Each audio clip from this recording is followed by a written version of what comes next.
ابھی ہمارے نوجوانوں نے 2 روز پہلے کیا کیا؟ جو کیا، غیروں میں اسلام بدنام ہوا، اپنوں میں ہمارا سنیت بدنام ہوئی۔ حافظ جی بابا کا عرس تھا، سندل نکالا گیا، سندل میں ڈھول بجائے گئے، ڈی جے بجایا گیا، میوزک بجائی گئی، ناچ رہے تھے وہ۔ کوئی پیٹرول منہ میں لیتا، اسے پھونکتا اور آگ لگا دیتے تو آگ کا ایک گولا نظر آتا۔ یہ بڑا رسکی کام تھا، منہ بھی جل سکتا تھا۔ یہ رسک تم نے کس کی محبت میں اٹھایا؟ یہ رسک کس کے بولنے پہ تم نے اٹھایا؟ یہ رسک کس کی تعلیمات کی بنیاد پر تم نے اٹھایا؟ ارے تم نے جو کچھ کیا، دنیا میں بھی جلنے کا کام کیا اور آخرت میں بھی جلنے کا کام کیا۔ دین کو تم نے بدنام کیا، سنیت کو تم نے بدنام کیا، اسلام کو تم نے بدنام کیا۔ اس طرح سے عرس منانا، علماء بیٹھے ہوئے پوچھئے، یہ ناجائز ہے، یہ حرام ہے۔ یہ امام احمد رضا کی کتابیں اٹھا کر دیکھیں، جنہیں آج آپ اہل سنت کا وکیل، ترجمان، مجدد تسلیم کرتے ہیں، ان کے فتوے کی کتابوں میں میوزک، مزامیر، ڈھول، تاشا، ناچنا، گانا، خرافات حرام ہے۔ عورتوں کا مزارات پہ جانا امام احمد رضا کا فتویٰ ہے کہ حرام اور ناجائز ہے۔ کسی نے پوچھا تھا امام احمد رضا سے کہ عورتیں مزار پہ جا سکتی ہیں یا نہیں؟ فرمایا تم یہ پوچھتے ہو کہ عورتیں مزار پہ جا سکتی ہیں یا نہیں؟ یہ پوچھو کہ جب کوئی عورت کسی مزار پہ جانے کا ارادہ کرتی ہے تو اللہ کی کس قدر لعنت اس کے اوپر برستی ہے، اس کے اوپر برستی ہے۔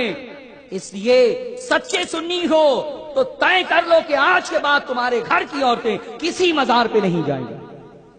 مزار پہ جانا، درگاہ پہ جانا، بزرگان دین کی قبروں پہ جانا، یہ مردوں کے لیے مصون ہے اور ہمیں وہاں سے فیض حاصل کرنے کی اجازت ہے، عورتوں کو جانے کی اجازت نہیں ہے۔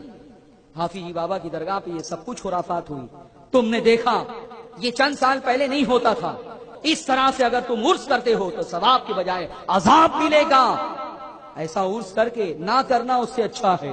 پورے شہر میں خرافات ہوئے، ہمارے گھر کے سامنے سے کم 5 سے 6 ایسے سندل گئے ہیں جو ڈی جے بجا رہے تھے، ڈھول بجا رہے تھے، رقص کر رہے تھے، ناچ رہے تھے۔ دیکھ کے ایسا لگ رہا تھا مسلمانوں کا نہیں، گنپتی کا جلوس ہے یہ۔ علماء کی بھی ذمہ داری ہے کہ وہ جمعہ کے دن ان خرافات کی تردید کریں، اس کا رد کریں۔ کیا اعلیٰ حضرت کی تعلیمات ہیں، بتائیں لوگوں کو کہ قرآن اور سنت کی بنیاد پر انہوں نے کیا فتویٰ دیا ہے، کیا فرمایا ہے۔ ان امور میں تم کیوں بے راہ روی کا شکار ہو گئے؟ تم سمجھتے ہو کہ ایسا عرس کر کے ثواب ملے گا، اللہ راضی ہوگا، صاحب مزار راضی ہوں گے؟ نہیں نہیں، تم نے اللہ کو بھی ناراض کیا ہے، صاحب مزار کو بھی ناراض کیا ہے، شریعت کی حدوں کو توڑا ہے تم نے۔ توبہ کرنی ہوگی تمہیں۔ اگر اس علاقے سے نوجوانوں نے ایسا جلوس نکالا ہے تو وہ توبہ کرنے کے ایسا آج کے بعد نہیں کریں گے۔ اور زیادہ تر جو نوجوان تھے وہ دین سے دور، بے نمازی، چرس گانجا پینے والے، بالکل لپاٹیا قسم کے، انہیں حافظ جی بابا کی محبت اتنی پیدا ہو گئی کہ ناچ رہے ہیں، وہ سنیت کو بدنام کر رہے ہیں۔ ہنس رہے ہو آپ؟ ارے خون کے آنسو، رونے کا وقت ہے یہ۔ پورے شہر میں سنیوں کی بدنامی ہوئی ہے، اس لیے میں اتنی شد و مت کے ساتھ اس کا رد کر رہا ہوں کہ اس کی کوئی اجازت کہیں نہیں ہے۔ کیا کر رہے ہو؟